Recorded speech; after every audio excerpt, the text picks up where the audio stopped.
Est-ce que toi, ça t'arrive quand tu travailles, que ton patron ou ton client ou tes prestataires, enfin les gens viennent te voir en disant oh, tiens, ça c'est important, c'est urgent. Et tout le monde vient te voir en disant tout est important, tout est urgent et tu te retrouves avec 10 objectifs urgents et importants d'un coup. Et tu dis attendez les gars, je veux pas tout faire. Et pas tout est urgent, pas tout est important en fait. Mais on peut pas... Comment veux-tu choisir? Comment veux-tu t'organiser? Comment veux-tu prioriser si on te donne 10 objectifs importants et urgents tout de suite? Comment s'en sortir? Moi j'ai développé un outil super simple pour t'aider à naviguer ta journée dans ces moments-là et de vraiment te prioriser les objectifs réellement pour faire les choses au bon moment et savoir quoi prioriser en fait, quoi choisir, dans quel ordre. Cet outil, c'est 5 niveaux d'importance. Et en fait, quand tu comprends ces 5 catégories, tu peux les utiliser dans ta to-do list, dans ta liste de tâches. Donc, quels sont les 5 niveaux? Premièrement, crucial. Deuxièmement, très important. Troisièmement, important. Quatrièmement, assez important. Cinquièmement, bonus. Ces 5 catégories te permettent de différencier et de savoir qu'est-ce qui est vraiment important, qu'est-ce qui ne l'est pas. Premièrement, crucial, c'est la chose la plus importante, c'est la chose vitale. Quand je dis crucial, c'est vital, c'est comme tu as besoin de respirer dans la vie, tu as besoin de manger, tu as besoin d'aller aux toilettes, enfin à un moment donné, de boire de l'eau, tout ça c'est très vital. C'est crucial pour toi en tant qu'individu. Mais quand tu as ton ordi, bah, avoir l'alimentation, par exemple, avoir chargé la batterie, ça c'est crucial. Ou avoir le chargeur, ça c'est crucial. En fait, quand quelque chose est crucial, tu n'arrives pas à la faire, tout le reste peut échouer. C'est ce niveau d'importance. Et c'est ça qu'il faut privilégier. Ensuite, deuxième niveau, très important. Qu'est-ce que ça veut dire? Ça veut dire que ça a un fort impact et ça contribue directement à tes objectifs, à ce que tu veux. Donc ça a vraiment de l'importance, mais c'est pas crucial. Ça peut échouer et le reste peut continuer quand même. Mais ça a un fort impact et ça te permet de directement avancer dans tes objectifs. Donc par exemple, si moi j'anime une formation, ce qui est très important par exemple, c'est de préparer le support PowerPoint.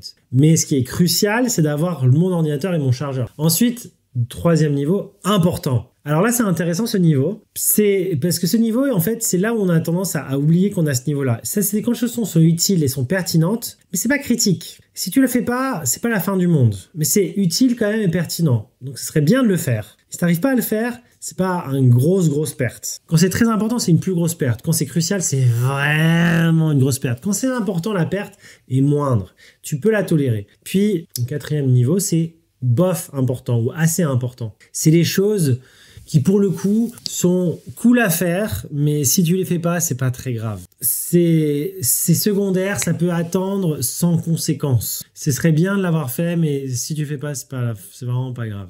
Ça a peu d'impact.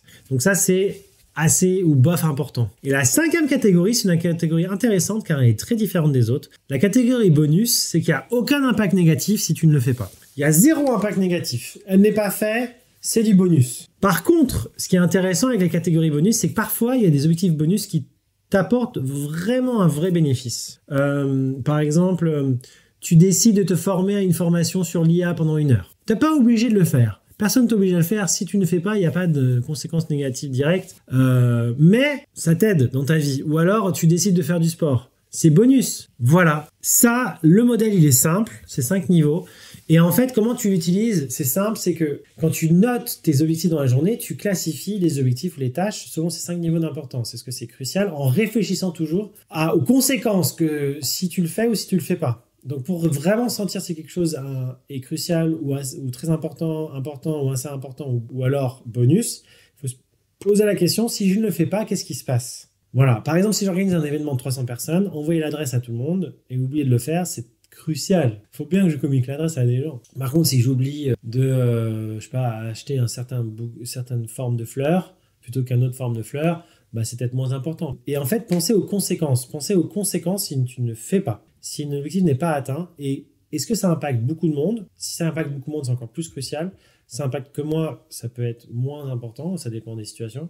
Mais aussi la profondeur de l'impact. Si par exemple, je sais pas moi, je rentre dans une voiture et j'oublie de mettre la ceinture et j'ai un accident, bah, cet acte-là, c'est devenu crucial. On peut agir dans le monde en disant qu'est-ce qui est crucial en ce moment. Ensuite, autre chose que j'aimerais rajouter à cet effet, c'est que tu peux rajouter une autre technique qui s'appelle le deep ou shallow work et tu peux déterminer des moments pour faire les tâches cruciales. Parce que souvent, les tâches cruciales sont difficiles, sont dures à faire. Elles demandent de la concentration, demandent de l'effort cognitif. Et donc, pour faire ces tâches cruciales, il vaut mieux les faire s'enfermer, s'isoler, ne pas être interrompu par les autres. Et donc, prépare un environnement où on est enfermé, où on peut se concentrer. Et de programmer aussi ces moments-là quand tu sais que dans la journée, tu es en haute énergie, tu es concentré, tu as la bonne énergie pour. Fais les tâches cruciales dans ces moments-là. Donc, tu classifies tes objectifs, c'est les 5 niveaux d'importance, et tu programmes dans ton agenda les moments où tu es isolé, où tu peux être bien concentré et avoir l'énergie dans ta journée pour te concentrer aux choses cruciales et d'avancer, d'en faire au moins une par jour. Au moins une chose cruciale par jour. Si tu les oublies, si tu les laisses de côté, ça va te faire tout capoter le reste. Attention. Voilà. Si tu veux continuer à rendre ta vie plus magique, n'hésite pas à me suivre. Si tu veux savoir d'autres stratégies pour arrêter la procrastination, tu peux cliquer sur cette vidéo ici aussi. J'ai beaucoup procrastiné dans ma vie. Je suis un expert en procrastination, crois-moi. Je sais comment en sortir aussi. Donc voilà, c'est très intéressant si tu veux plus de conseils pour mieux t'organiser, pour avoir une vie plus magique, plus libre, plus chouette, plus agréable.